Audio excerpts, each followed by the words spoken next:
very nice, thank you.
All right, everybody. Thank you for waiting. We are here for Fight Night, presented by Chili Mountain. My name is LineHouse. I am, of course, joined by my best friend, Snaginanehs. How you doing, my man? Doing good. It's always, as somebody said in the channel, it's not a HOTS league or a HOTS tournament without being 20 minutes late. So keeping to the tradition of why we can't have a real league. So This is why we can't have nice things. this is why we can't have nice things. All right. We were waiting for one of the players, and actually, I should have unmuted us because we were in a massive lobby with all the teams and everyone talking. It was great. We had fun for the last 15 minutes. I know the rest of you didn't, but yeah, what can you do? Let's go over. Actually, wait. Before we go into maps and everything, I wanted to say I'm really excited about the fact that HOTS apparently is no longer a dead game, because like we have this Chili Mountain Fight Night tournament going on. I think they have a Super Cup as well that they've announced that's happening. We have HHE and their super secret special league that's coming up with news on Tuesday, and we also have NGS with Storm Division. Like, what's up with that? HGC's dead, everyone, and we're trying to make HOTS a real thing again. I love it. I'm excited. Like all at the same time too. It all came out of note really quickly. I mean, NGS has been around for since the beginning, but yeah, everybody else is pumping up all these different level tournaments. It's given reasons for the higher caliber players, the GMs, the masters to group up and play some games. And so getting some good quality viewership going on.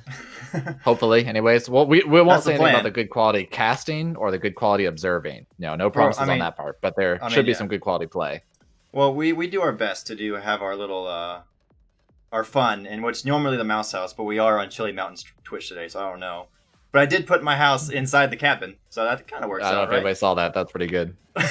All right. Well, while we're waiting, we do have map selections. Let's take a look at that. Forge. So this is a best of 5 for everyone to keep that in mind. Forge Esports decided to take first pick, and they have They took first pick, so that means he's literally won. Now has map pick. Forge banned Sky Temple and Battle. Real quick, can you just go ahead and make me host in the lobby so I can get stuff doing on the back end? Why am I host? Just because they're trying to control things. Oh, okay. Set captain? No, make host. There you go. It's like, all right, now you can continue. Okay. Forge banned Sky Temple and Battlefield of Eternity, and he's literally won, banned Dragonshire and Alterac Pass. They have elected to take us to Towers of Doom for map number 1. And, nah, man. I had no idea they made me lobby host. That was unlucky. So while Snag's dealing with that, I think we have... Oh, I have nothing else to show, because that's right. This is just what we got. Actually, I think there are standings, but I don't think I grabbed them real quick. We are kind of familiar with both these teams because they both are participating in Storm Division for NGS right now. I believe they're both actually fairly close in points for that. Yes. And I know for Fight Night, I think they're both new combatants to this mode. So I don't think they have any points here yet. I could be wrong. Yeah, I think both Forge Esports and He's Literally One have 0 points in this league Fight Night. Right now it looks like Two Trick has 3-0, Team Alexander is 1-0, Press Forward is 1-2, and Ripers is 0-2, and then everybody else is new. So there'll be some more games going on. Okay. Yeah, there is another match come up after this as well. I think it's being casted by Snarfungus and someone else. I don't remember who it was now. Towers but hey, Doom. Oops, that's in-game. What's special about Fight Night? Well, it's two teams fighting it out. Bumble, yeah. Come on, it's Fight Night. It's more aggressive. They're fighting each other. We're in the ring. We're actually putting on some fisticuffs. This is an invite-only league. Actually, that's what's special about it. So Chillrog, who is the person running this event, they specifically reached out to high-level teams within HOTS to create a Fight Night event for a weekly, basically a weekly. I think it's a kind of a tournament, but really it's just a weekly event where the community can watch high-level teams go at it. And early on in this draft, we do have very quick bans on Ana and Cassia, which is really no surprise, the best support and best DPS in the game. Yeah, I mean, everybody's still on the ban Cassia train and still on the ban Ana train. A lot of times we'll see you can either start going into the targeted, or we start seeing the Mei and the Tassadar, or the Garrosh, and then Towers of Doom is going to warrant its own specialties with the Abathur. Yeah, as we said earlier, these teams have scouted each other before. They've both been playing in the Storm division, so they've had a couple weeks of gameplay going on. So there is already kind of a specific targeted bans that we might see coming out, or specific targeted plays. Right. And we do have an Abathur ban going out from the side of Forge. I will also say, I think Chillrog's already answering the question in chat. But this is a league, and there's prize money involved for the top teams that finish with the highest points. Deckard is also banned out, so everyone's going to have to reach deep in their support pocket because the top 2 supports are gone and off the board.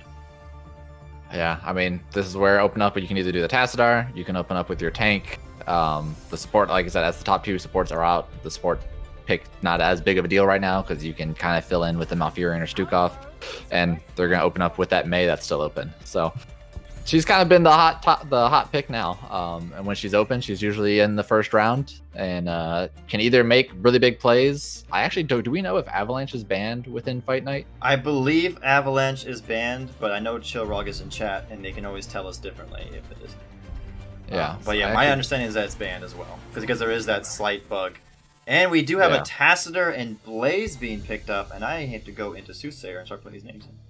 Blaze picking up that new level 1 and level 4 with the Incinerator Gauntlets, basically making him a wave clear machine and camp clear machine, honestly. Probably the fastest camp clear or camp taker in the game now, which is interesting to say about a bruiser. Oh, actually, Blaze is labeled as a tank, but played as a bruiser more often.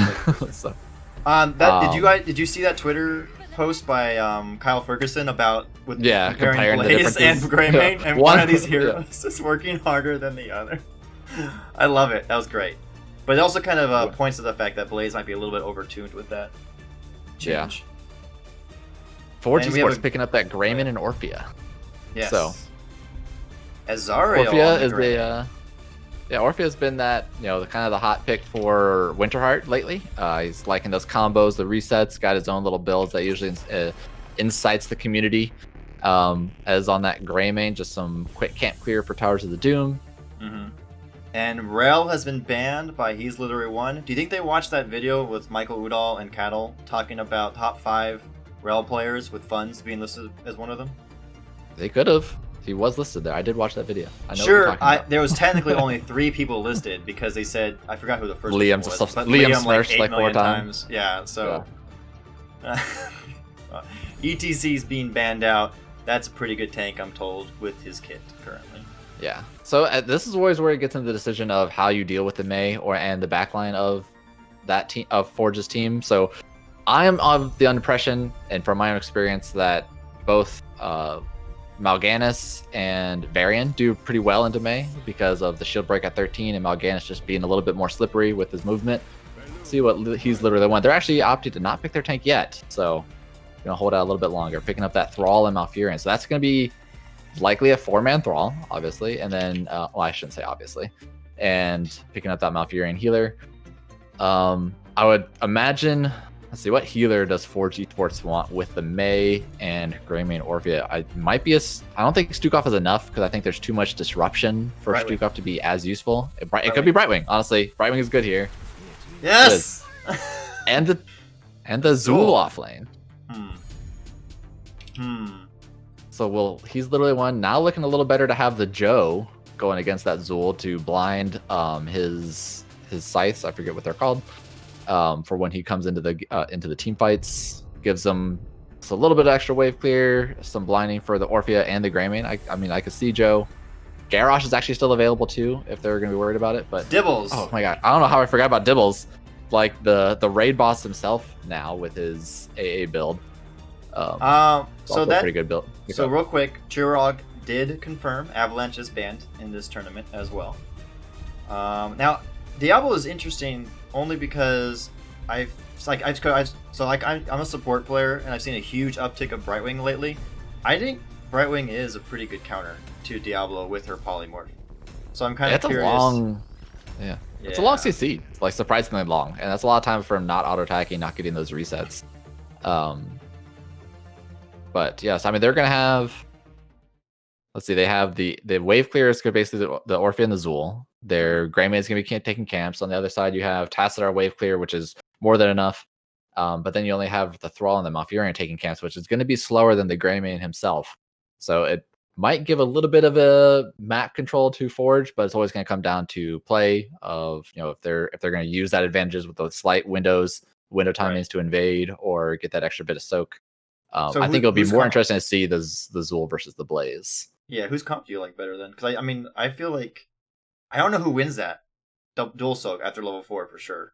I'm curious. After level 4, I think it basically ties out. I think Zool, if he's ahead, can disrupt Blaze more with a root, and then so that means he'll get to a wave faster, and then he can kind of do that on cooldown. But let's introduce these teams. Yep. On the left, I forgot I have to do this now because I don't have foul. On the left, we do have Forge, Winterheart on the Orphea, Funds on the Zool, Valimar on the Brightwing, Azariel on the Greymane, and Tenidakiel on the Mei. And on the red team, he's literally one. We got John Knight 1 on that Blaze, Epic Player on the Thrall, Shredded Wind on the Malfurion, Chaotic on that Tassadar, and late to the game, we got Cubico on the Diablo. Alrighty, we do have we're gonna have like a little party in the beginning, I believe, in the mid lane. Although it does look like Forge has no intention of actually joining the mid lane party, and they do have Greymane down there, which means they might go for a quick tower. There's going to be a severe lack of kerfuffling in the very beginning of this game. Yeah, I know. This is very Which unfortunate. is, yeah, very depressing for our stream. I do like a good kerfuffling. They're actually going to take so much damage for this fort. Right? Are they going to get the actual fort? No. Okay. They did get quite a bit there. of it, though. The first sheep of the game. Ooh. Okay, I haven't that was actually like weeks. A great combination of slows to make sure that Cubico couldn't get onto the Greymane there. Like the stun from Mei just barely caught him at the edge of that fat hitbox. Yeah. To make sure that he couldn't charge. I apologize for my poor camera work right now. It's been a little. I've been having foul. I'm getting spoiled. Yeah. All right, we do have a large kerfuffle going on in the mid lane, and it looks like Valimar on the Brightwing is going to go down, along with Epic Player on the Thrall. Yes, goes down as well. And it looks like Winter's going to go down in the Orphea from just the massive amount of damage that he's literally one can pump out with Tassadar, Thrall, and Blaze right now. Yes, I mean, that was a 1-for-1 trade, but Greymane finished off that tower on the bot lane. What was it? Oh, yeah, 2 for, yeah, because Brightwing died and already came back. But, and then, but Ez was able to get that bottom tower with Greymane, so just finishing off the job. That's going to allow their sappers, if they're able to go in, to get some extra damage going on. Looks like we do have a pause. Hotspot OP. Yeah, I think Cubico's playing on a hotspot, which is who...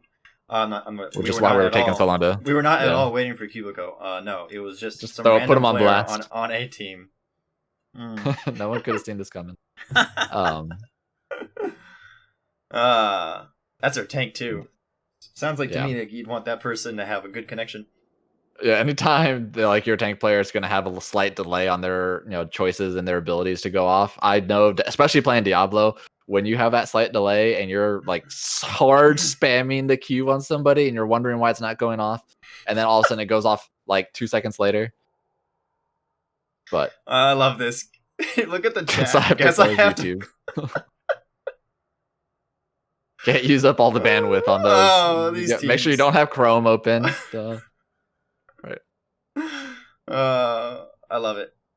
Is he here? Cubico is chatting now. He's typing in. Here. Yeah. It's epic stream sniping. It is only 30 seconds delay. I know, they can see that they're on camp. What the hell? You're giving away so much information. Not any team wouldn't know this already because it's a minute after the game starts and people go to camps. How do people?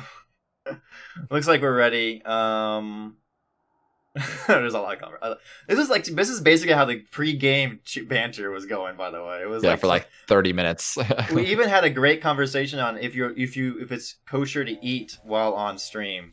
So, we really enjoyed all that. Anyway, both teams. Well, Forge is gonna get their camp first. We have a lot of chat going on still in the middle. It's gonna have to go away hopefully soon. No invasion on the right. Both teams will get their sappers. Let's see which team will push it in, though. It looks like Forge is positioning to try to get theirs at least at the towers. Yeah, luckily, again, this is where that benefit of having the Zool and that faster soak before level 4 is coming in. So he's literally one's Malfurion Shredded Winds sitting in the mid lane still. So that's going to give Forge Esports the ability to push in a lot more threatening and get their sappers in. So these sappers should definitely take the mid gate and probably like most of the tower. All the tower. That's nice. actually interesting. I didn't know that the force wall would Flash. block it off. Oh yeah, they make him run around. I mean, they still run. They still made it. It kind of it just gives you a little bit of time. Gives you a little bit of time. And it looks like Epic player's in trouble Player here. might be in trouble. Yeah, 3 people there. And Thrall goes down. That's the power of Brightwing, fam. She can teleport anywhere. And say hello, we looked at her talents. She actually does not have the reduced cooldown of her Z. Yeah. No, she's got. You have to focus too much on your camera now. Yeah, it's true. Winter. I'm doing way too much work right now. Let's be honest. Winter in trouble here in the mid. Ooh, that's an unlucky blaze charge. I think the map, the way that section of the tower is designed, kind of messed up the stun. Yep. He had ran all the way around that little curved area. Yeah. They're not gonna get a delay on mid or bottom or the left, I guess I should say. So, 2 for 1. 2 towers for the price of 1 in the favor of Forge on this first objective phase. Anyway, so far this. Oh yeah, I was gonna say you're talking about Brightwing at level 1. Greater polymorph increases the range. That's clearly the Diablo counter, I think. Yeah. That might even be a Brightwing build, honestly. Nowadays. Yeah, for whoever like Diablo charges onto, I think we're probably gonna see most of this game that Cubico to get sheep the most. As soon as Diablo charges, you're gonna see him get sheep, so that way he doesn't get the extra flip and body blocking. And that's what we saw in that mid lane there. But I mean, this Zool is definitely giving Forge Esports a lot more map control than I was expecting. Able to join in on these 5v5s. Brawl. Look how fast they were able to blow up that Thrall on that rotation. Like he was Epic Player was right at the towers, and they still weren't even able to make it. Yeah, I don't think anybody even took damage. Like Tenny was taking. Well, actually, they changed the towers now to where they actually do not focus on heroes, so it's a lot easier to dive the towers. They're not as safe as they once were for that brief 2 months period of time. Was it 2 months? It felt like a year. I mean, I know the patches are now like super duper. Like every few years, they feel like the 2 people. Oh, there's a hard invade here now. It is a hard. They don't have Zool. 4v5. Was it 5v4, 4v5? I don't think Tenny is gonna make. Oh, what? Wait. That is some. That was the slight. Yeah, as they say in chat. That was the smallest pixel of the wall still developing. Yeah. That Tenny was able to skirt by. I got some big doubt on that. Like that feels like I feel like who's on it? Chaotic was robbed there from that. Yeah, tower is up in the bot lane. Zool is pushing top lane really strongly, trying to get some good damage on that fort.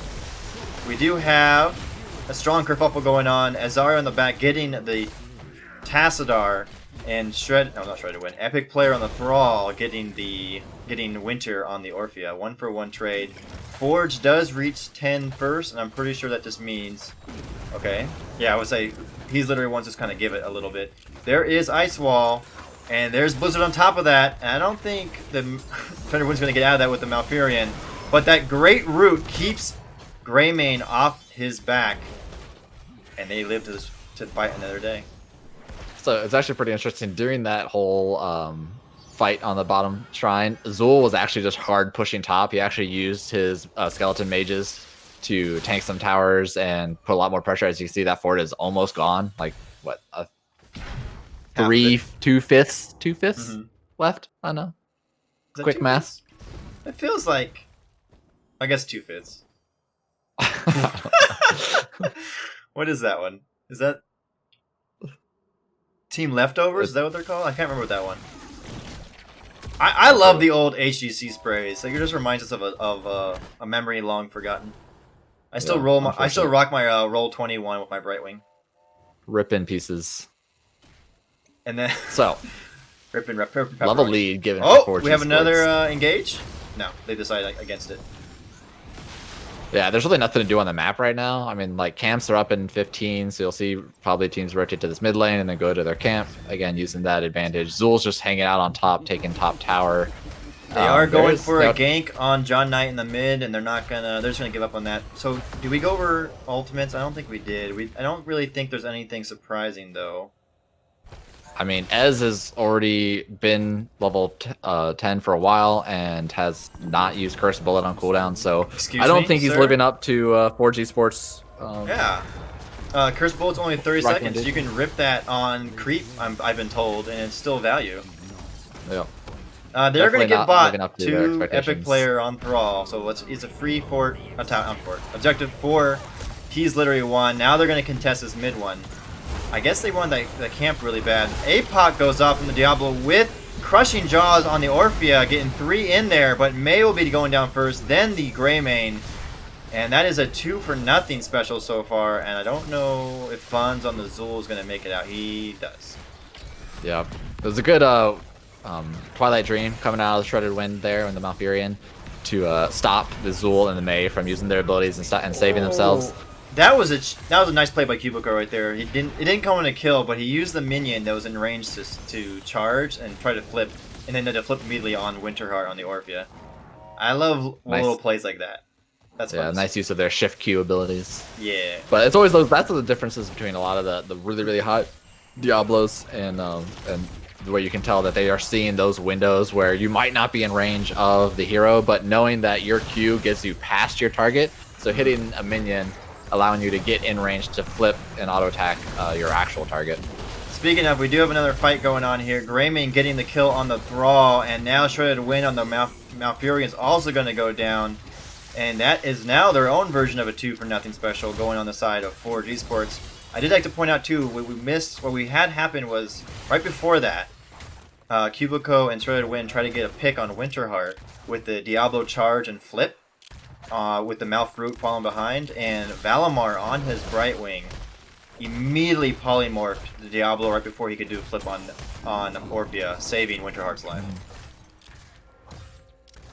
That Fun's up top. He's just yeah, they're doing macro. That's why they did give up that bottom one. Sunder though, that's gonna be one dead. Yeah, look at one dead Zul. Yeah, he was. He was looking pretty aggro there. He was actually sitting in the death zone, basically, or right outside the death zone, hitting Blaze. Oh, Cubico though is going to go down. Yeah, that was a really good zoning by Tenny on the May, and I think that was also another polymorph on them. And on that polymorph, that Brightwing is getting such huge value so far. Yeah, and this is actually going to be 6 shots going over to Forge, kind of giving a big lead. A lot of map control. Oh, Twilight Dream goes off, silencing Winterheart on the Orphea and Tenny. We have teleport going on the Orphea to keep her alive for a little bit longer. We have lots of damage going on both teams. Brightwing's going to go down, Orphea's going to go down, Greymane's about to go down as well from the onslaught. Oh, I can't talk. They actually never capped the tower. I thought they got the tower. APOC stalled it. I guess so. Yeah. So there's also another funny interaction. So Winter on the Orphea was sitting in this little, the little cubby hold right here, those little U-shaped ability, and so he charged into it. But since Diablo is so fat, he actually couldn't fit it there. So the game pushed him back to where the sappers are, and so he had to run all the way around. Pretty fun little interaction there. Probably not what Cubico was expecting. Yeah, or even Winter. Or not Winter, yeah. All right, so he's literally won. What do I just call him? Team 1. Literally won. Literally won. Taking bot and top. Forge back. Now they're even 3-3 again. They also... they actually get... Forge gets their camp stolen back, or steals their camp from the invading Literally 1. And now they're on the chase. Trying to see if they can finish off a kill on Epic player really low on that Thrall. They're able to get away. But they will take their... or at least attempt to steal their camp. It is going to be a 5-on-5. Ooh, in that nice tight choke zoning though, there. Yeah, with APOC, but May zoning out Shredded Wind right now, keeping off that what clearly wants to be a massive Twilight Dream. Bunker goes out, keeping everybody alive on the side of He's Literally One, but Thrall finally goes down. Diablo is going to go down as well. John Knight is going to get away on the Blaze, and now with 2 people dead, with 30 plus seconds left, and the altar spawning about, what, 7 seconds before they come back? Yeah, they And should they're actually taking give bottom? at least Yeah, this I should think give I at get the spinal least one. 2 forts. Yeah, definitely 2 forts and 2 bell towers. Ideally. I don't think there's going to be much that literally one can do about it. So they're going to try to poke them out as much as they can.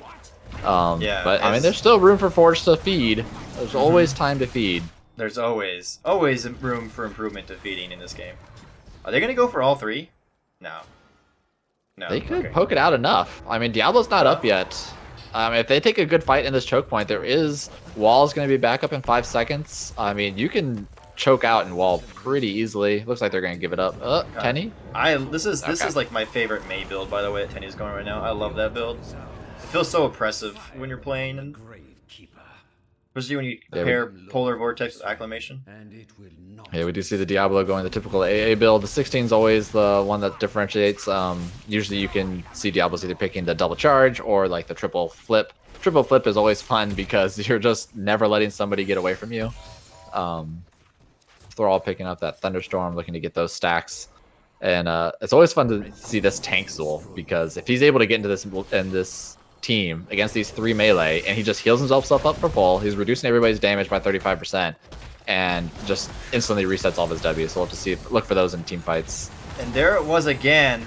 Oh, the skirt away from the APOC. Polymorph saving again Orphea from being rooted after the Diablo charge. They are Chaotic and was able to skirt his way out of the crushing jaws from the Orphea. Now Orphea is in a really bad spot with Diablo right there, getting pinned against the wall, and that is one really dead, made-up Nexus character. They're still pushing hard on this bot fort. Blaze is sitting up top, seeing if he can get that top fort back. They don't want to lose any more of those extra shots. Kubiko's taking some tower damage. How is look at I feel like May's been getting hammered for like the last 20 minutes. Dude, May's impossible to kill. In that fight though, like I feel like she's getting hammered the whole time, and yeah, she took like no damage. But they're able to defend both towers. Blaze had to back up, wait for some minions. Shrines, bell towers spawning up again, so another trade. Possible another 6 shots for Forge Esports, but Funds might be in trouble on the Zool. Yeah, Tenny though trying to do some zoning with the Mei. Is it gonna be enough? Yeah, it's gonna be enough. The Mei zoning has been fantastic this game. And honestly, and Valimar on the Sheeps. Like, Valimar on interrupting Kubiko on the Diablo has been, like, crucial. Anytime, like I said earlier, anytime Diablo is charged, there's been a Sheep, and then he usually throws out the Q for a silence, so Diablo can't follow up. Oh, with R20s now. Yeah, John Knight's by himself. He has to use Bunker. I think they're going to get away, though, because Orphea was not back yet. Oh! How'd that stun miss? That's like they skirted right. Like, is May's hitbox that tiny? We do have... It's pretty small. APOC, flip, Orphea stunned. Great ice wall by Tenny to keep the team alive, though, to prevent any follow-up damage. We do have another Diablo stun with the teleport, but Tenny and Greymane in the backline doing serious damage. Was that also Orphea's E? I think that might have been. It was May's. We got a 4-man stun with a Blizzard, and Ez on the Greymane having that level 20 split shot was just melting all 4 of them at once. Yeah. So that's a 3-for-0 special in the favor of Forge Esports, and I'm told that's a really good deal that you can get in no matter where you shop. I mean, the best part of that deal is that you're able to get 2 forts after it as well, so that's like 5 for 1, honestly. And then there's still going to be a boss available because people are going to be dead from literally one. And there's still a bell tower. 25 seconds.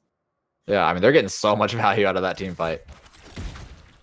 Yes, and this looks like it's been a pretty close game so far, but Forge is looking to split it wide open with this play right now. Oh. Honestly, the fights have been really close. Yes. The map control has definitely been in favor of Forge, but this is a 2v2 up here. Mm-hmm. Yeah, they're far popping away. Archon for it. Yeah, Archon does last quite a while when you're level 20. I like how they're pinging the boss, that way he can try to continue his stacks. Is he going to auto-attack it? Doesn't need to. He's going to go to those minion waves. Yeah, he is right there. Okay. In Forge, they're looking to get that Tassadar. They know he's there. That's a good wall to keep him at bay for a little bit, but not good enough. And they're going to get that kill. Yeah, like that's just a lot of damage. I'm pretty sure it was Curse Bullet used there. Yes, it was. That was a lot of immediate damage on Tassadar. And that is all towers controlled by Forge. We're going to get some continuous shots onto the core. At least get 1 shot. They already took the middle one back, and they're going to get boss. So they're going to need 6 shots left. That's not like what's the next altar phase? It's a double one. So it's a double one.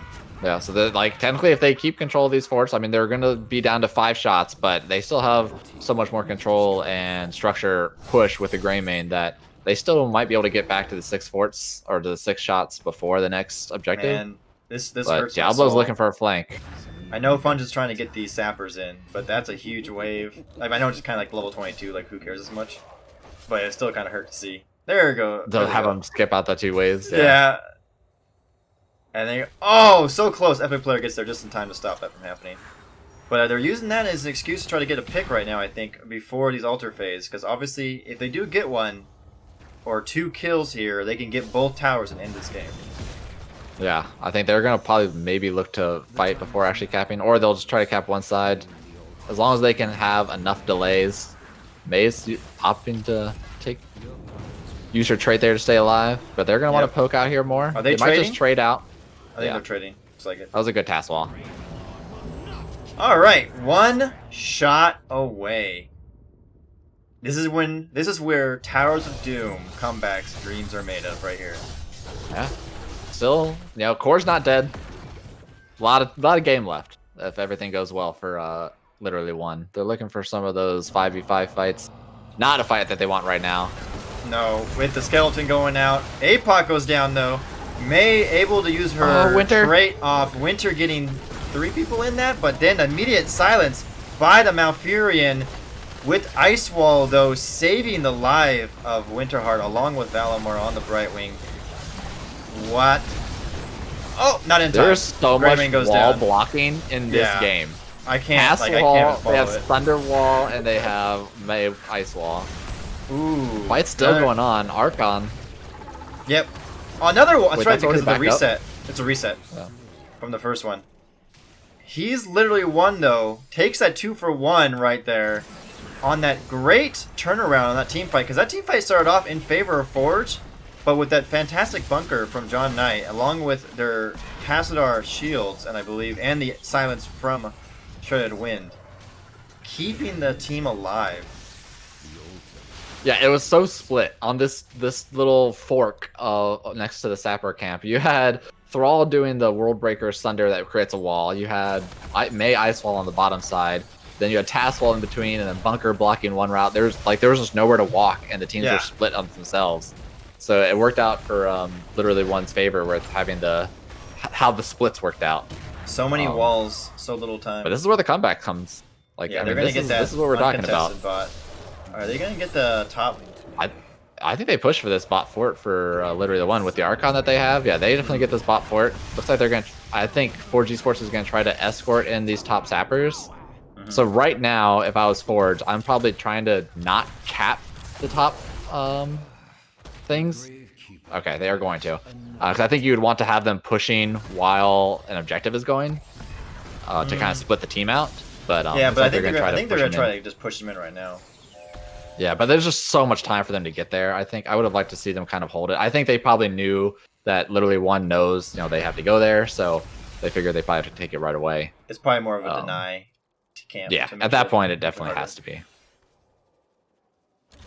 Gives them the ability to take I like that from chat. Starcaller. He's literally literally 1 core HP. This is when they are strongest. Can't argue with that logic. We're looking for a fight. Ooh. Looking for the Gray Main. Polymorph immediately on the teleporting Diablo. Sunder goes out. Gray Main is split from the team because of the wall. Crushing Jaws goes off. Gets onto the Malfurion, I think, or I don't know. But this fort's going to be res soon. Yeah. Fort is now on the side of Forge, and they are pinched in there a little bit. He's literally 1. APOC goes down. Doesn't really connect on anybody. Diablo will go down first. May slides into Blaze's DMs. There we go. I was trying to say it more clever, or to get the kill.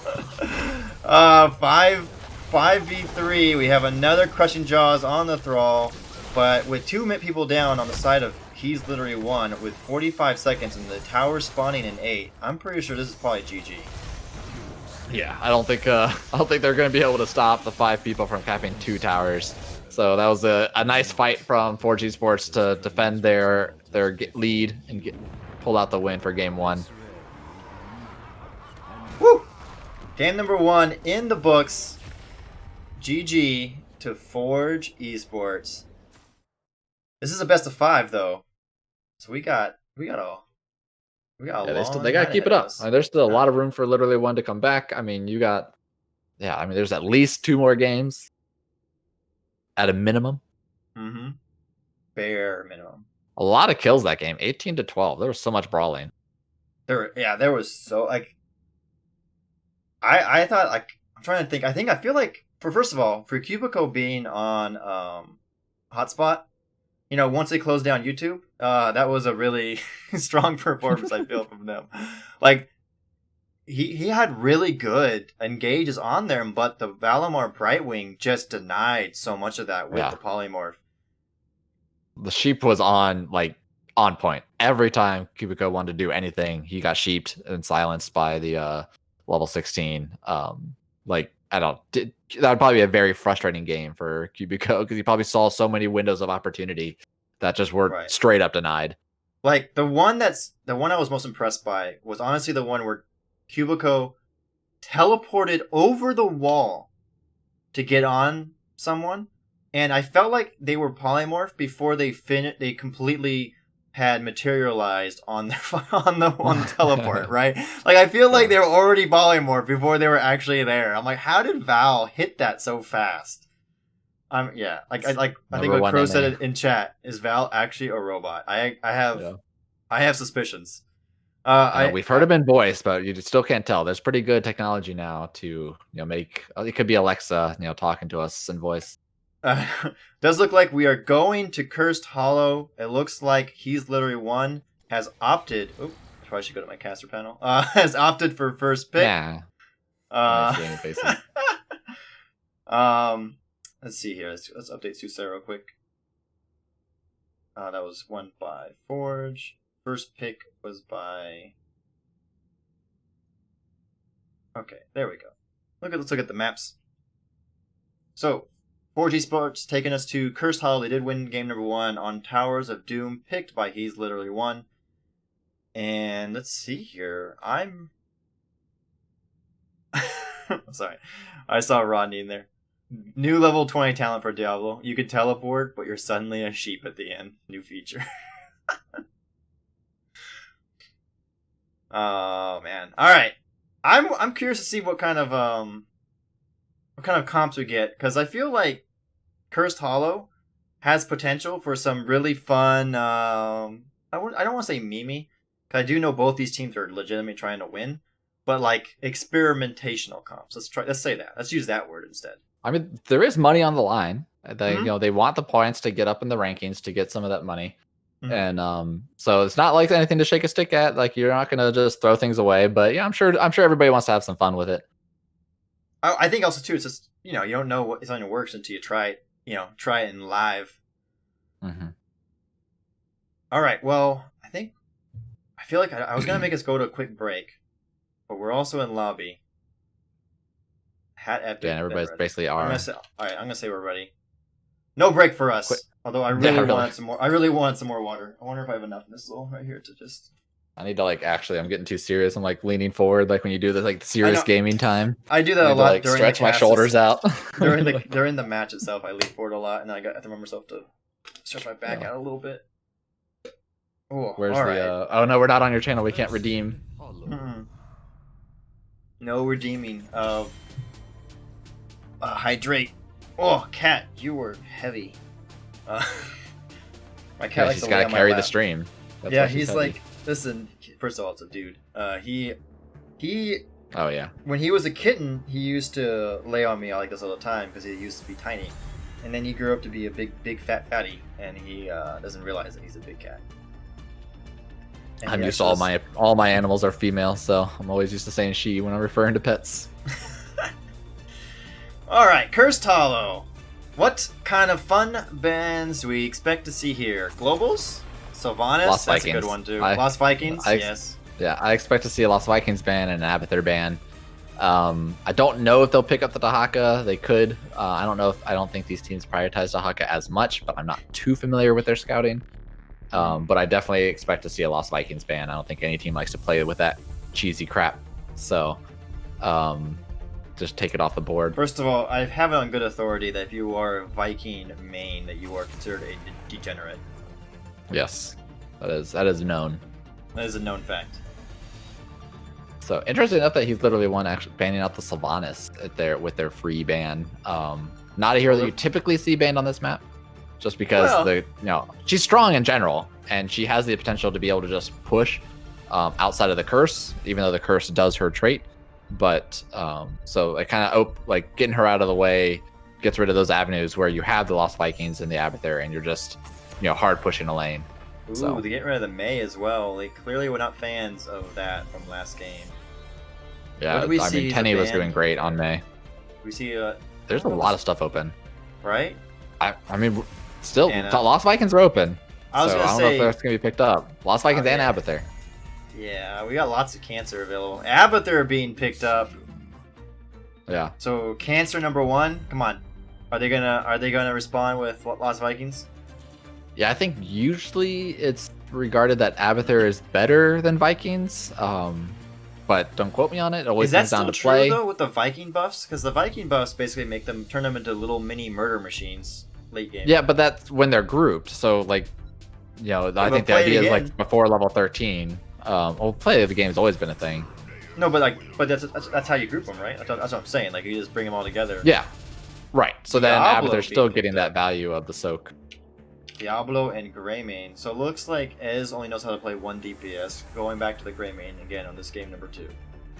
We have seen him on the Hanzo. He did do a good Hanzo last week. I understand, but it's way funnier earlier this week if I just accuse him of being a one-trick. Honestly, he's not on Blaze, so I don't even know what he's doing. Shredded Wind will be on the Deckard this time because that hero was not banned out. Jaina being picked up by Chaotic. I used to love playing Jaina all the time, and I'm really sad that she's not really meta anymore. Yeah. Again, interesting that they picked Jaina on the Cursed Hollow. It's not a big rotational map. She's only really sitting in one lane. She's not good at taking camps or the boss. Illidan and Zarya being banned out. Sorry, go on. Yeah, again, we're getting rid of some of the cheese, banning out the Zarya, so that way you can't be in one of those situations where you just push a lane against the Abathur because they can't stop it. So getting rid of that, one of those counters for the Abathur, especially since they already have the Greymane. I imagine Forge picking up their healer here could still be the Brightwing again. I could see that. Healer and off lane, because I don't think Winter's going to take her. Yep. About Brightwing again. Playing that green dragon Brightwing. So, Vikings are still on the table by Winter, and then obviously a mage if they want to pivot. If they don't see the right heroes from literally one, that's then what they'll probably pivot into the Vikings. Because I do know Winter is a slight Vikings degenerate himself. Yes. Tank and offlane available, although technically I guess Abathur can be considered slightly offlane. Oh! Arthas and Samuro. We are going full cancer here, folks. Yeah, no kidding. That's a really good pickup. This has to. Is this Vikings then? I feel like it kind of has to be. But maybe I don't know Vikings that well if they play well into this comp. Honestly, I think it's Dahaka now. Now I think it's Dahaka. They use because Dahaka will beat up the Samuro, an extra global to kind of deal with the Samuro and Abathur. Yep, they're still picking up the Vikings. They say, screw your Dahaka. We want to play cancer. We fight cancer with cancer, actually. This is going to be such a ridiculously different macro game with Abathur, Samuro, and Lost Vikings. Literally all of the 3 major macro heroes that can split between lanes instantly. Yeah. Alright, here's what I know. It'll be hard to. I'm not going to be good at analyzing this one. I was going to say, I really wish this is definitely higher brain than me. I really wish that Foul was doing Observer right now because I am not looking. There's going to be a lot of stuff going on. Doing camera work on this nonsense that they got going on. LineHouse is just going to be looking at the minimap, and anytime you see somebody somewhere on the minimap, which is going to be everywhere. Yeah, you might have to find a new partner after this match because I might kill myself halfway through this game. Trying to do the casting, trying to do the camera work on it. Right. I mean, luckily, 2 members are going to be roughly all in the same lane all the time. Greymane will be off doing camps. Vikings will be somewhere. Thank goodness for that. All right, we are here in game number 2 for this Fight Night edition of Heroes of the Storm Forge Esports on the left in blue, Valimar on the favored Brightwing, Tennydakiel on the Diablo, we're not talking about that right now, Azariel on the Greymane, Funds on the Thrall, and Winterheart playing the Dirty Vikings. And on the red team, he's literally one trying to even out this series. John Knight one on that Samuro, Kubiko on the Arthas, Chaotic on the Jaina, Shredded Wind on that Deckard Kane, Epic Player on the Pajamather. Pajamather. Was it Pajama Vikings too? It was! We got Pajama Buddies. This is the sleepover game. Alright, actually, you know, I'm all in now on the Pajama Party. We can just like look at this and just go, let's see if I go like that. And then if I zoom in, look how beautiful that is, by the way. It just looks so, look how comfy. Oh, look, he's got his little, what are those called? The little, I have no idea who you're looking at, so. I was looking at Abathur and the, like, the little carousel thing on top of it, or I forget what they're actually called. It's actually, you know, for the baby toys. I don't have kids of my own, so I don't know what they're called. We do have a quick kerfuffle going on here in the bot lane.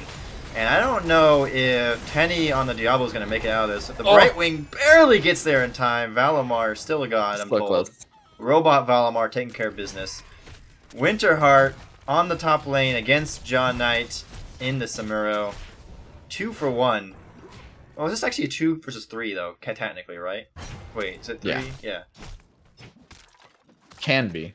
It can. So it'll be obviously it's gonna be the real question is gonna be Samuro's gonna be going on Knights and Giants, and it's gonna be of who goes where when. So right now he's literally wants the Giants first because it's gonna be pushing a lane that's already gonna have the objective. So it's no really good to have that going during the objective. They want the Knights pushing during the objective. Right. So we're gonna see them going to the Giants first. I wonder if Penny's going to scout it out. They have to assume it's there because they don't see them in lane, so it's really the only other place for them to be. Right. But I don't think there's anything they can do about it because, as on that Greymane, is almost dying to camp, actually. Okay. Valimar's there. Kirby. My cat's falling off my lap. Come on, buddy. There you go. It's actually not, it's not Cradle that I'm looking for. It's the like the wind chime type thing. They're not wind chimes though, but it's whatever's hanging on the top. It's a mobile. Yes, the mobile. Thank you. It was driving me crazy. Mobile. Literally insane. However you want to say it. That's so cute. I love how the Abathur skin has the mobile. Yeah. So, anyway, there is a match going on. I should stop talking about the skin. I mean, they're really just doing macro stuff. There's honestly nothing going on. Everybody's doing exactly as expected. Degenerate Samuro trick right there. Hearthing, using your mirror images to hearth back. I hate Samuro. So that is first kill of the game. 0.25 kill of the game on that Olaf. On that. 0.25. I see 0-0 at the top of the board, so I don't know what you're talking about. I know. There's some lies going on. Let's look at these talents. What else is there to talk about? I mean, I don't know. We do have things happening. Well, I like this picker from Diablo. That is Crash Lightning. Yeah. Since they're sitting in the 4-man, or the 3-man really, and then Diablo actually opted to go into the Soul Flames, the W build, which is like the old classic Diablo, because of Samuro and because of Arthas. He's just gonna want that extra healing. That's why that counts. That counts for his Well, it stops him from auto attacking as much. Listen, I'm just enjoying that chat is also flaming these comps as much as we are a little bit. Oh, that was a really good something. I was actually not really looking that fully at it, but I did know that they were rooted, and the Deckard Look at the body blocks. And roots. Yeah, so many body blocks, so little time. So close. I do believe. Are they gonna still stall this out? They are still. I mean, Brightwing has the reset. She can. I mean, Brightwing can reset it non-stop, right? That's true. That's true. She does have reset it for her, and it is now 7. But yeah, might be a little harder now to do that. We'll see though. We'll see. I think she can get one more off. Bam. That reset it? It did. Got to reset. Bam. Yeah, I don't think they can. Oh my goodness! Are they gonna get the kill? Azariel. I mean, like Greymane is just so good to get that burst kill like that. Jaina allowing herself to get down a little low with the continued dream shots from Brightwing. And what once looked like a first point in the favor of He's literally won. Ez is in trouble. Yeah, Ez is kind of forgetting that Brightwing does just have little puffs of burst healing. Really forgetting that Arthas is like a big counter to Greymane if he ever rolls away. That's true. Oh, we have a pause. Did Cubico reopen YouTube to watch some White hot. Unlucky. White hot hoots. Phantom. So, anyway, what I was gonna say was I'm really enjoying the fact that chat is also not happy with these degenerate comps from both these teams. listen, we're level 8 and we haven't gotten the first objective yet, like the first tribute. I mean, usually you're working on your third tribute by level 10. I got some time to drink some water. Oh, I need some alcohol, I think, for the rest of this match. We do have Diablo going in on Cubico. All those rubies, though, healing them right back up. That was almost one very dead. Valamar's gonna have to back soon. He doesn't even have a mana to. He's gonna tap there. As long as he has Qs available, then he has room to do stuff. Like this is like they're just gonna sit in this 3-man for forever. Let's see what the other lanes are doing. And normally, like this is like you're going against Abathur or you're going against Viking. This is actually really bad for you to have this go on forever. But since both teams have both of those heroes, it doesn't really matter. There's like nothing's really being gained, I feel. Yeah, like the experience is the same. Like actually, let's look over to the experience we got. That's on 4. 4. I always forget. You know, Vikings obviously topping out for Forge Esports, but if you combined both Samuro and Abathur, that's sitting at what 8.2. So Vikings is picking up more than the other two. They're actually options. That's a little play. Vikings went down. Wait. Tribute finally able to get picked up. Are we gonna hit level 10s? Okay, we did get a tribute picked up. They're putting me to sleep. Yeah. Nice. I mean, it was a nice little pivot there. So they had Greymane just, you know, hey, like since Valimar had enough to interrupt. Listen, both these teams are degenerates right now. I just want everyone to know that. This is honestly going to be the slowest game. Lornado being popped to disengage, and Lornado will be back in about 20 seconds because it's an insanely short cooldown. It's only 30. I actually thought it was like 50. That is really short. It was buffed because no one was picking it over sleep, and people still don't really pick it over sleep very often. I mean, the thing is that's going to be critical when they go for boss play, because I think what this game is going to come down to is going to be Samuro Abathur on boss versus I actually on agree boss. that this is probably one of those rare games where Lornado is probably the right pick. Well, I think Lornado's the right pick on Cursed, I think, all the time, just because of the boss control. Those heroics that give you that boss control are pretty crucial. But Cubico is not dying. He's like getting low, whatever. Like he's just gonna get healed up by the Deckard. Like it's ridiculous how often that happens. Like watch. Like he's not even like really close to being dead. Ooh, that was really good by Tenny to avoid the Lornado right there. We do have another. The better thing here though for Forge Esports, since it's 3v3 on bot here, Greymane being in the opposite lane is a lot better than for Forge Esports, allowing them to be able to have this kind of 3 versus 3.5 with the Abathur hat. But looks like they are going to give up this tribute now, not able to get in line. Lightning breath from the Diablo. That Arthas is really low, but they're going to go pick on the Jaina instead. And she goes down, and ooh, Deckard is right there, but able to pick up their own rubies, and they're perfectly fine. And Tenny was taking tower shots and had to back up a little bit. So, mid fort actually going to be going down during all this with the Greymane there and on the Ez. No, there is Mule available, so if they don't take the fort, then it will be eventually healed back up. Are they rotating? Samuro, John Knight might be getting this pick. Yeah, he's looking for it, but he's not going to be able to get it. So, okay, all that was for naught once Mule comes down to play. Next, Tribute, spawning in the upper left. That means I'm gonna guess Epic player is gonna mosey on down here to the bot lane. So many rubies. Although it's actually hilarious. I don't think these three players, have left bot lane this entire game. They have Right wing teleport, keeping Funds alive a little bit longer, but now they themselves are in trouble. Wally being popped on the Bright Wing, but she's able to flit away just fine. And apparently no one's gonna go get that, so Ez easily gets the tribute. All right, team. That was such a big win for Forge.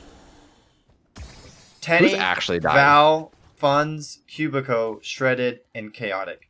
There are more than one lanes in this match. Are there though? I mean, like, are they? In case they don't know, there's the Lornado value, getting Tenny into even deeper range. But Azario decides to come play in the bot lane for once, getting a little bit of peel going, but not enough. Valimar on the right wing, Tenny on the Garrosh, and now Ez on the Greymane will all die.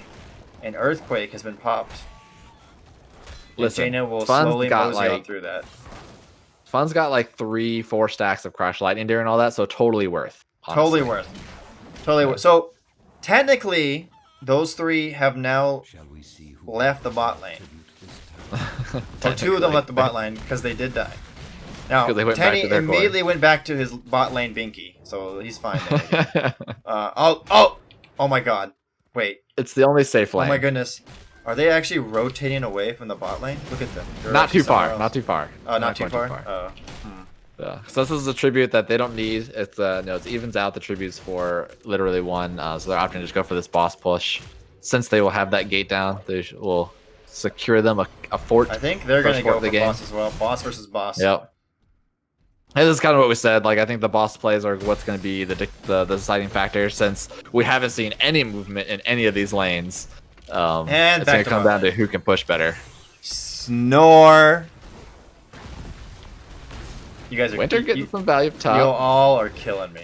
Is he gonna get Yeah. this mid lane or something? Like, can something happen in this game, please?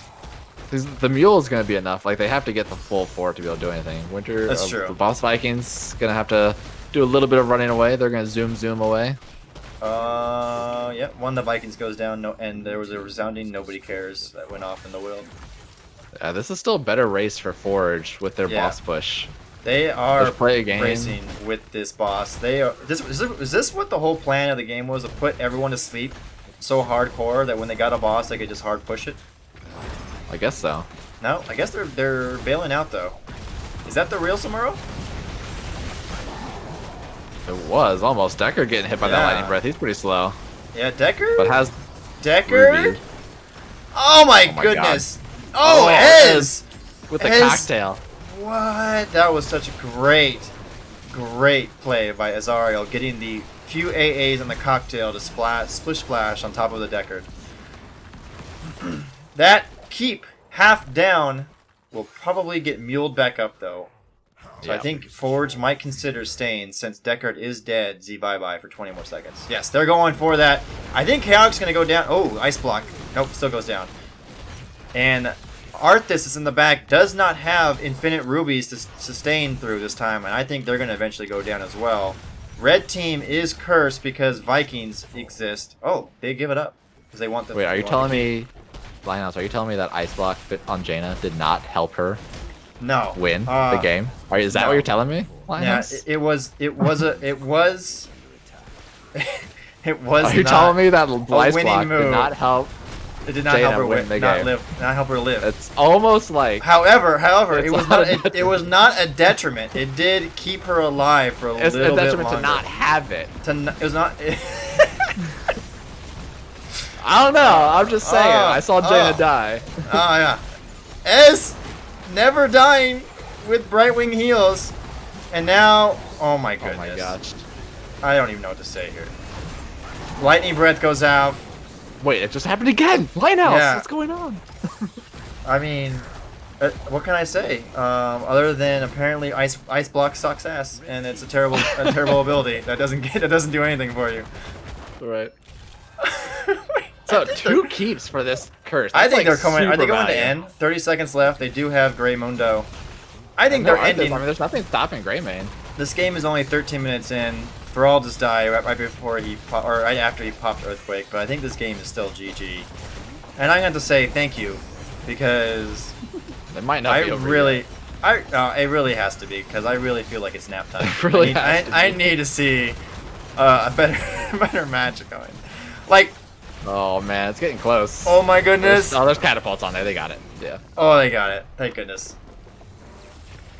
GG, I guess.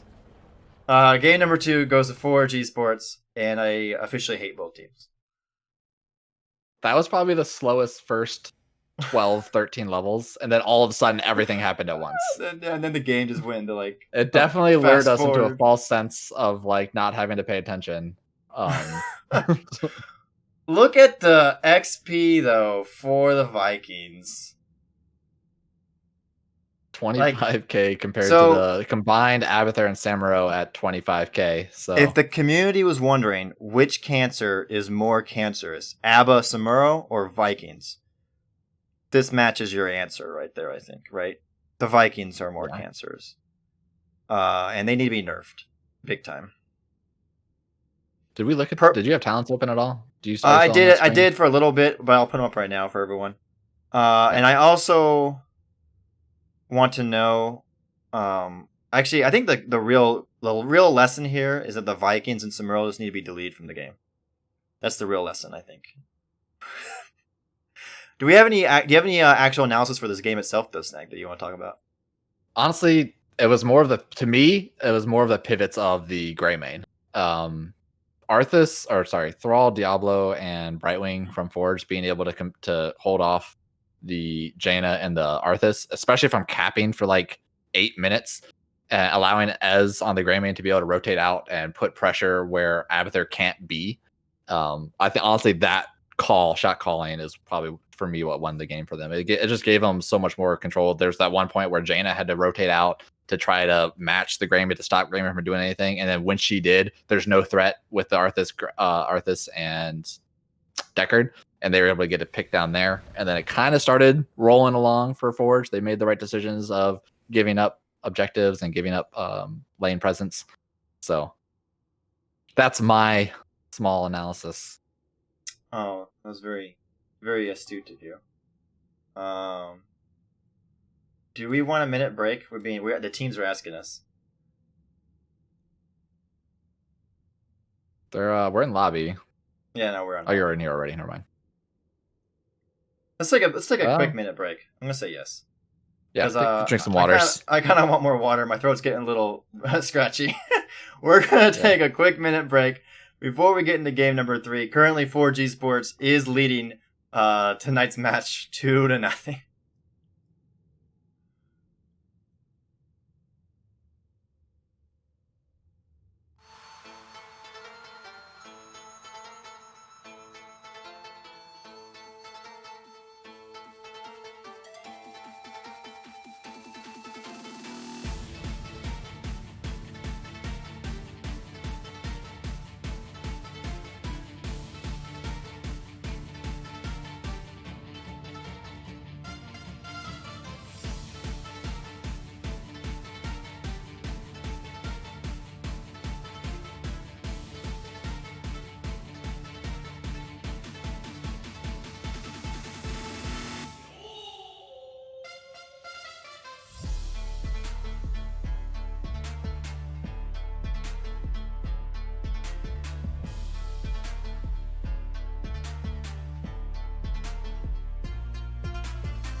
Alrighty, we are back.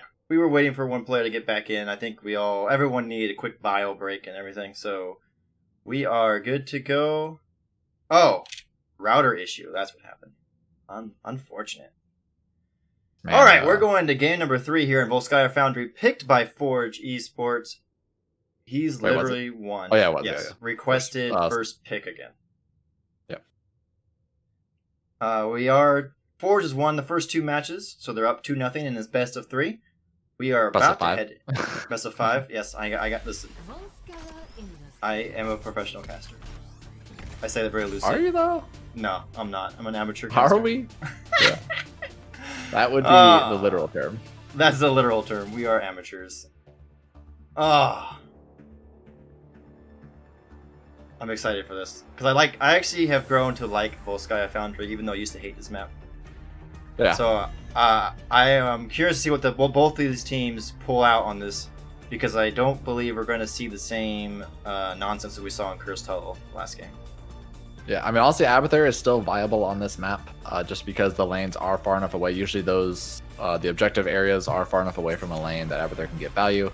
Sylvanas obviously gets value on the map with the Protector. Protector, not a very big team fight objective. It is definitely a siege. A lot of times you'll see teams just fight behind the Protector and to get some of those kills. But so far, pretty typical bans. Wonder if we'll still see the Mei ban. Actually, they're now looking to ban Ana. Banana. The banana. Ana, So, Cassia, 4v4. Sylvanas. Typical bans from last time, like you said. Nothing has changed. Nothing new. What are we going to see here? Is it going I to be wonder if they Mei? banned the Deckard out. They did ban it last time, I think. Not last game, but the game Well, before not last that. game. But the Yeah. game before Forge, I think. Wait, was it Forge or was it? No, Forge banned Ana and literally one banned the Deckard. But Forge going to ban Mei. out the Mei. Yeah. I Mei also pretty don't good. want to deal with all those blizzards. True So story. leaving out the Deckard, Diablo, Tassadar, all those options. Tassadar's very strong on the wave clear. Diablo and Deckard very strong on the point control with the pots. Just, I mean, if Ana's banned, you're picking up the other healer. It's kind of just it's what's going to happen. I don't know. Val's been showing that Brightwing is the one Brightwing true- has been pretty clutch. one true support overlord. Brightwing Yeah. pretty good. What do we see here? What do you think? Do you think they get a Grey Mane again?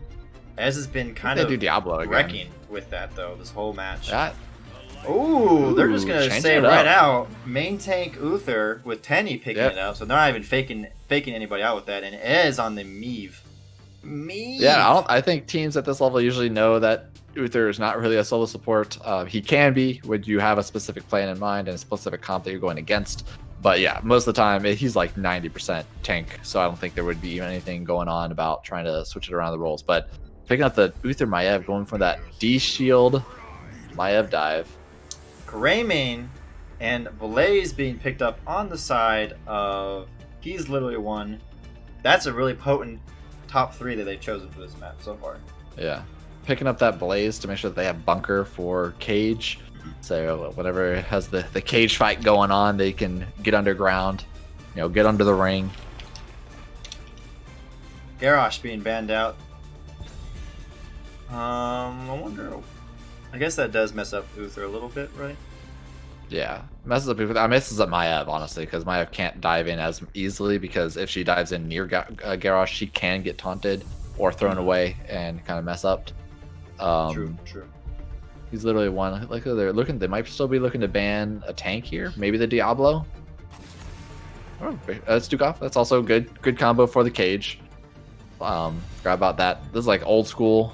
Press R's and Stukov silence. You still have Malfurion Root and Twilight Dream, so that's probably the option that they're going to go into with Forge Esports, is what I would imagine. Or White Mane. Or White Mane could be good too. That'd be interesting to see. White Mane, we've seen lots Ariel. of, or none of that. Or they and could just Valimar picked the Ariel. Yeah, they could just tell us to keep our predictions to ourselves because they're gonna pick Ariel and Vala. Old school Ariel Vala combo though. I wonder how some of Ariel's that long sustain. Ooh, and we nice got a pivot hammer. there. Yeah, we got hammer. We got Tyrael. That's a good. This is It's a good pivot. I really want, yeah, because there's no big range, no big long range mages from Forge Esports. Sergeant Hammer is gonna have the Unstoppable to stop the Maiev pulls. Mhm.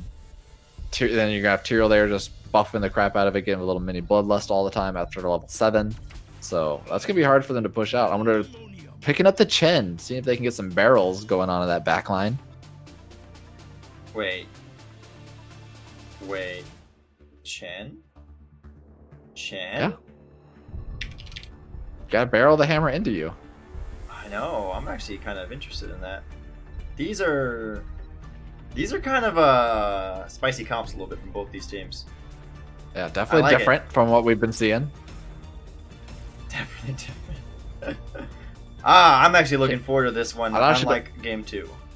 When's the last time we saw an Ariel in, like Storm Division or any of these higher level games? I honestly don't remember the last time we saw Ariel picked. I thought we saw an Ariel when we were doing Storm Div like a week or 2 ago.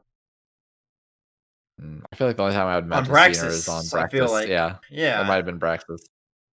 I don't remember though, but I mean, I really like. Actually, I like. He's literally one comp.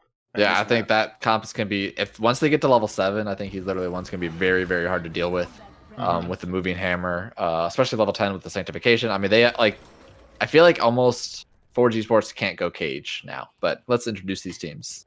Azario will be on the Maiev. Dakiel will be on the Uther. Valimar on the Ariel. Winterheart on the Vala. And Funds on the Panda Pal. That is Forge Esports looking to sweep this series. So he's literally one looking to hold their own, stay in here. We got Cubico on the Tyrael, Epic Player on the Hammer, John Knight on the Blaze, Chaotic on that Greymane, and Shredded Wind once again on the Deckard Kane. Ooh, we do have some more cancer play going on the bottom here. I think they're looking to get a tower real quick, but I think they snipped out pretty fast. Yeah. Wait, did he see them? I don't think they're gonna push. I don't think he saw them. I don't know. You got 2 supports here. Vala can pump out some pretty fast damage with the wave. Yeah, I think it was just to make sure that they can change out the lanes. Like, there's really no reason for Forge Esports to fight into the hammer as they push out the tower a little bit. Yeah, I mean, that was so close, so close to getting the stun. Speaking of, let's take a look at the level 1s. Is that Syrian Light? It's Syrian Light, fam. Could be. I mean, he's got to be able to heal the Chen who's going to be on top of, and the Uther that's going to be on top of people. So I like it. Valimar is actually the long range mage to kill the hammer. That's the it is. That's obviously. All right, melee rotating to the camp on both teams. I don't think anything interesting is going to be really happening here. I always forget how to zoom out even more. I know there's a way. That's only Shift C, but it only goes up that one level. Oh, why can when I watch Foul do it, he goes farther than that. I guess he's just better than me in all ways. I don't think so. Like, if you hit Z once, that's normal play. If you hit Shift Z once, it goes out. That's like, you only have one level going outwards. I honestly don't know. Oh no, Shift Z is the farther one. That's one I actually wasn't doing. You're right. See, I wasn't doing that. I did Control Z. See. Control Z goes super far in. Yeah. I need Foul. That's all I really need, honestly, in my life. I'm looking at the chat. Is Syrian Light the go-to? I actually don't know. I haven't seen Ariel played very often. Hammer, doing Hammer things, getting half damage on the bot tower, and they're on this rotation by Forge, trying to back her off a little bit. But that being said, Vala and Ariel taking it to the mid lane with their own version of Siege. It's actually going faster out than the 4-man bot with the hammer. Vala actually still does a lot of DPS, and having her own pocket healer doesn't hurt either. Oh man, I'm gonna have way too much fun with that now. What? The Shift Z. The Shift Z's. Yeah. Alrighty. I'm surprised. Okay, so 1 tower down on both sides. They're getting way more value mid though with this Vala Ariel combo. She's like just full hope all the time. Yeah. Nice little whip, but Winterheart's in trouble. Running into all of them. He did drop the turret. That was a really good rotation by He's Literally One, taking out the Vala. And that is actually a really big win. Yeah. Getting out both items from Literally One and still holding on to their own turret. should actually give them heavy control to this protector objective phase 1. And they are rotating up to get the camp first too, real quick, before fully on the objective. This is a exciting. Look at this, support on support, fight over this objective point. So what are these talents looking like? Uther's in trouble. What? Uther's fine. He's fine. Never in doubt. See, not even close. What are you worried about? Nothing. Uther getting up to that 44 stacks of the level 1. He's going to go whack some camps. So look, see, Teddy's playing the lumberjack Uther. He knows what's up. Lumberjack. Meanwhile, you always play lumberjack and Uther. I mean, that's like the. Well, actually, I like the. You got to chop down like some. If you're the main tank, you got to chop down some heroes. Ez must have had E on cooldown, and they got picked I think he off used it on in the wave. bot lane. Yeah, he probably did. I think he had meant to hit the trait before getting stunned and wasn't able to do it in time. That was really good rotation again by He's Literally One. That's the second time they ganked a member of Forge on one of their rotations. Controlling this point right now and getting up to 60%. That was a quick whip by Valimar right there. 2 turrets available for Literally One, with a 3rd turret being the Sergeant Hammer. Epic player actually taking a bunch of damage, having to back off. But there's no well here because of that push earlier by Forge Esports. So Fun's jumping on the hammer, getting the kill there. Chaotic on the Grey Mane trying to get his own kill.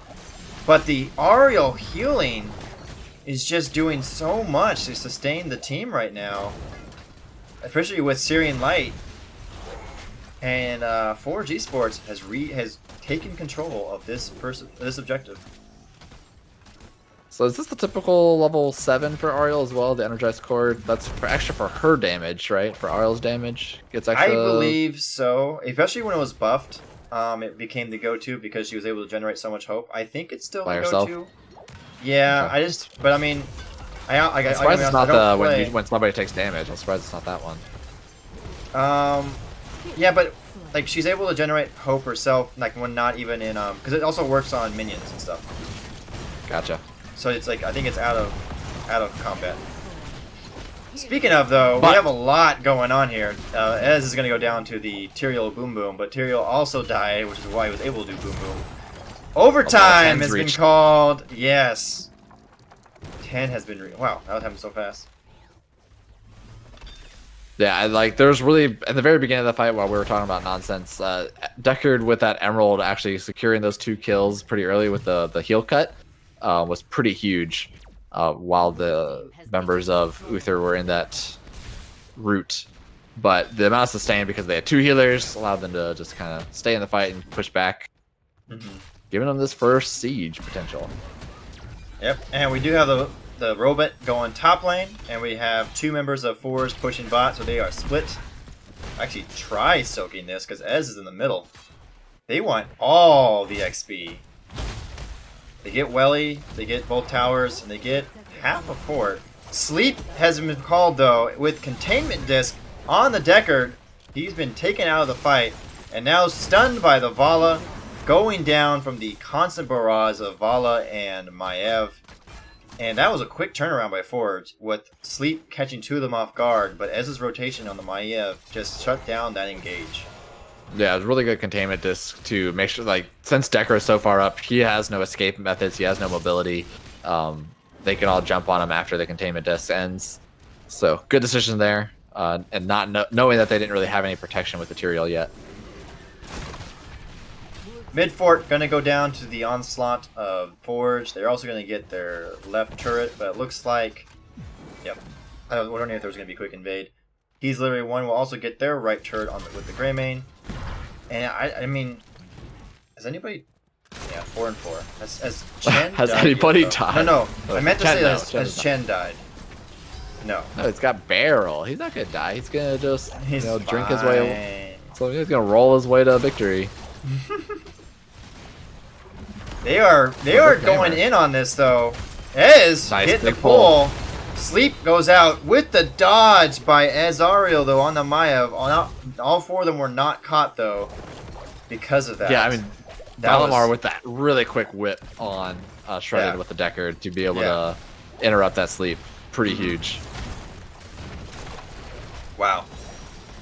Root goes out, catches a Tenny in there, yes, but the Ariel, what's it called? I can't remember now. It's been so long. Crystal Aegis. Crystal there Aegis. it is. Yeah, saves him from sure death, certain death. Although it's never the worst thing for Uther to die in a massive team fight, since he can continue healing for a little while. Yeah, it's not the worst, but I mean, if somebody doesn't need to die because Winter wasn't any threat on the Vala, so he can he can just keep moving forward. If you don't need to use Divine Shield on or Crystal Aegis on your Maiev or your Vala, then you might as well save your Uther for a little bit longer until it becomes critical. My cat decided to leave, so my lap is now feeling much better. Containment disc can use on the hammer. Cubico is going to get out with the Tyrael. Hammer's going to yeet her way out with her Z. And no one's gonna die. That was a very interesting engage, though. I thought for a second Hammer might not make it out of there. Yeah, I mean, honestly, like at the beginning of this draft, I thought this Hammer and the Tyrael combo would be a lot more threatening than they are. Forge Esports is doing really well with just constant pressure going on with the double heals. It's just getting too hard for literally one to actually get somebody low enough. Greymane did go for the throat, so that way they can have some of that. Blunt force gun, the BFG from the hammer going to get somebody low enough for the Greymane to finish them off. But if anybody gets low enough, they're just going to get Divine Shield or Crystal Aegis, and they're just going to live. So it's going to be very hard for literally one to actually kill somebody. Right. All right, we have two camps pushing top lane. The objective is up as well, but Tenny is standing on the point right now. So 20% going off the Forge. Their camp's going to get cleared forced by He's Literally One, forcing them off the point, and they're going to take over. He's Literally One, that being they, taking over the channel of this second phase objective. Yeah, I think what's really Funds on Forge Esports really just does not like his team, because I think through all three of these games, he's really just not been in any team fights for as long as possible as these team fights are going on. Did you see that invulnerable so good on the Azariel? While he was trying to do the Maiev pull, though, that was pretty good. Yeah. And then no one died, been though. there for whips on every one of the Deckard sleeps, so putting him on full cooldown. Robit. And now, Robit Val. This drinking panda is finally starting to join the fight after all the ultimates have been used. I mean, I'm sure he's drunk enough to actually want to join this party, right? Oh, the barrel! Almost able to get chaotic. Not quite, though. We'll be looking for the sanctification of whenever the Tyrael decides to pick it up. That's going to be the big play to see if they can get a counter fight here. So on the Blaze with the immediate whip, and I don't think... Wow, the sanctification with the bunker Huge saves John Knight's life. And now Ez is in trouble. Is he going to drop the turret in time? No, he will not. And that turret's just sitting there. Greymane getting a 2 for nothing special right there. And I think Winter's also going to go down most like. Oh, wait, he had a leap or vault. There, Winter finally gets the turret. Robit goes in favor of He's Literally One, and they're going to be pushing this top lane. Yeah, and this is the big comeback potential from He's Literally One. Now that they have the hammer on the backside with the protector pushing in, this is so much more siege potential. But Vala still does a lot of damage. Who knew? Right. Newsflash. That's a. I'm surprised that. Oh, so close. Funds was so close to being able to get Shredder Wind in the right direction, but just barely bounced him against that wall.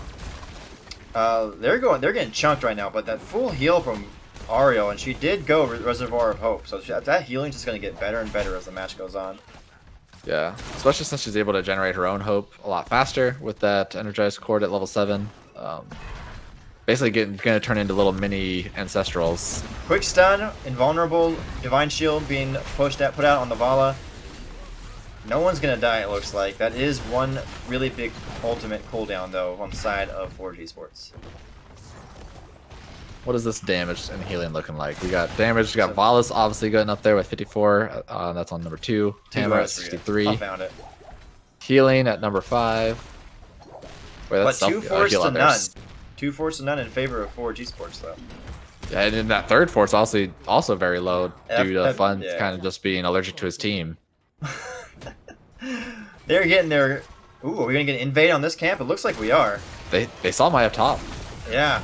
And they're going in. Barrel's coming out. Barrel of Laughs keeping everyone away from that point. Able to get the turret. And now, counter engage. Azario over the wall. Sleep, though, gets 3 members of Forge. Tyrio's The gonna go explosion down. from Tyrio? Yeah, not able to finish off the drinking panda, and Shredderwind gets away. Everyone else gets away. Actually, it doesn't look like Funds wants to let them get away. He does not. Oh man.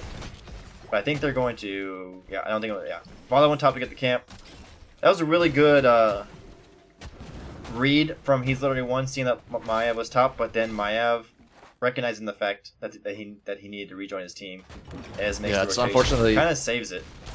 Yeah, literally one did a slightly overlapping of big abilities using the sleep and the sanctification at the same time, which allowed Forge Esports to kind of, I guess, not really care about the sanctification. They were 'cause sleeping. if anybody yeah, exactly. So like, okay, all your big abilities are going to go out already. So now we're going to use all of our big abilities, and you're not really going to be able to save it. So good sight or good luck by Forge. Now we're going to use that map advantage to pick up the heal camp. What's that? It's always Meanwhile, this map's always Meanwhile, about the item control. So many Meanwhile, Funds. items, so many times, so little time. Fun's just using the barrel to skirt his way out of danger, and we got level 19 to 17. I think Forge might just be waiting to get 20 before they look for another fight because they're so very close. What are these other things? Wasn't there something that told you how many like people are carrying forts? Number 6 says carried objective. I guess those don't count as objective. Yeah. But Cat, that's not a good spot for you to be. Just trying Cat, to no. Not Cat aggro. All right, buddy. There you go. Yeah. Back on the lap. All right, we pushing this Level bot 20 's picked up. spotlight. Yep, level 20 picked up by Forge. They are taking nothing so far. Ooh, Diamond Resolve's actually kind of interesting. Yeah, that's really gonna keep somebody alive. Bulwark of Light. We got AoE Divine Shield coming, fam. I'm excited. And they have a level and a half lead. They are going to be pushing this particularly with Farflight Quiver from the Vala with the extended range.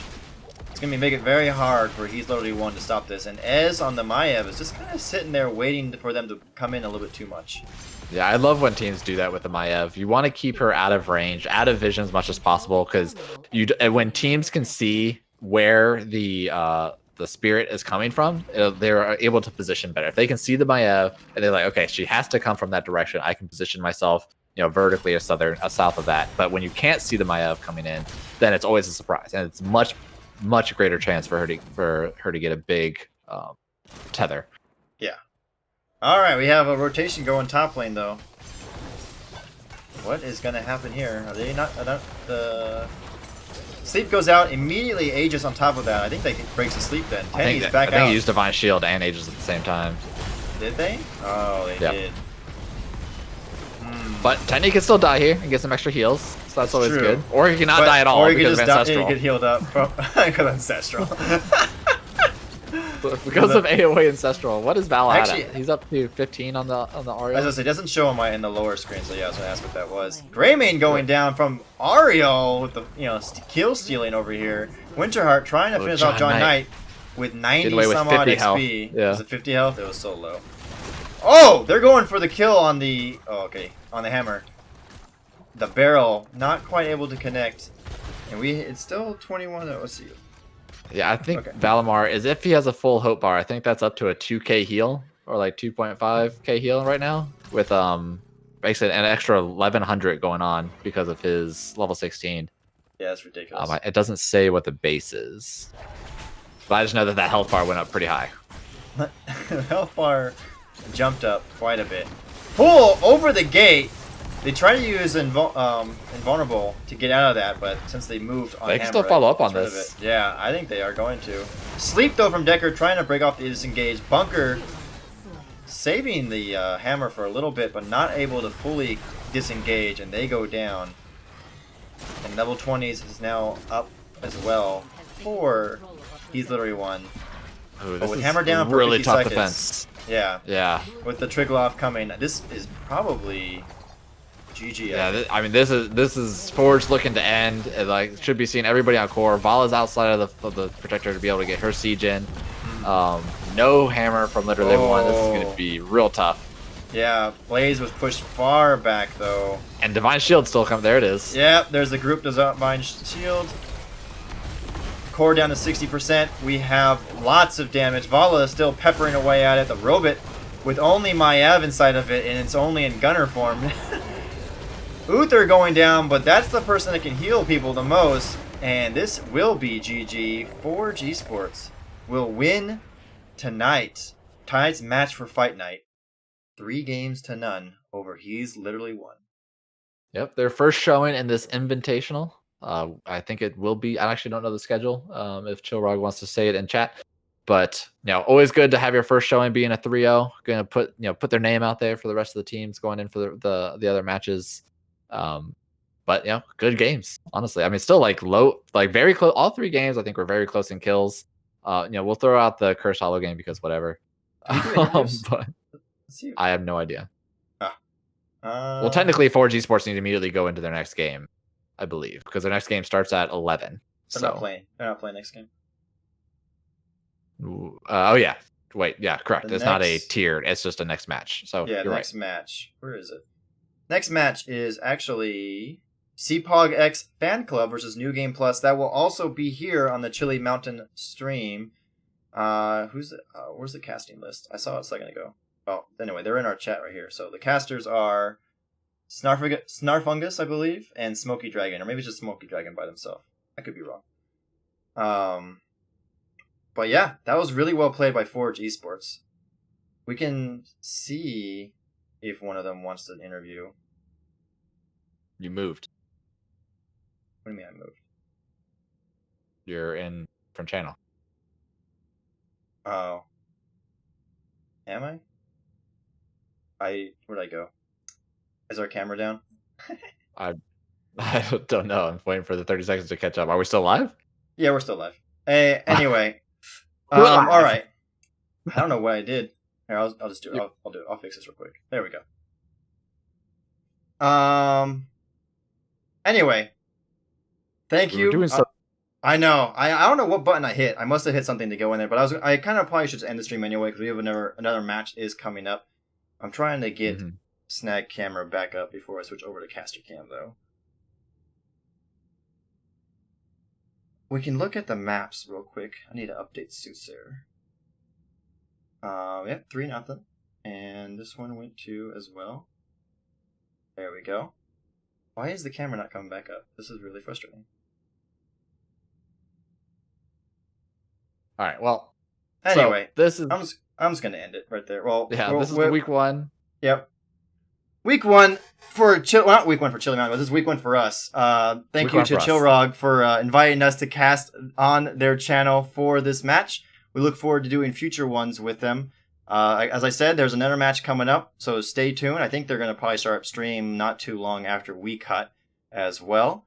And I know there's one every Friday night. There's a match for Fight Night here on Chili Mountain stream, so we can see how this league progresses throughout the season. Yep, and if you're always looking for more HOTS action, we have new details coming out with this HHE tournament looking to start up in December, I believe, or a winter time is what they teased. There's always NGS Storm Division that plays every Wednesday, Thursday right now for the qualifiers. There's lots of HOTS going on, so definitely try to look it out. Me and LineHouse are going to be trying to cast a lot more, so if you liked us, then try to follow us around. But it's been fun. Indeed, it has, and I got the camera working again. So look at that, we're back on, baby. Thanks again to everyone for watching in chat. By the way, it's been a fun night. Congratulations to both teams. Other than game number 2, I thought both teams played really well, really good. All right. I'm going to cut that for us for the evening. Good luck to everyone for the future weeks, and we'll see you around. And everyone, again, stay tuned for the next next match tonight here on Chili Mountain.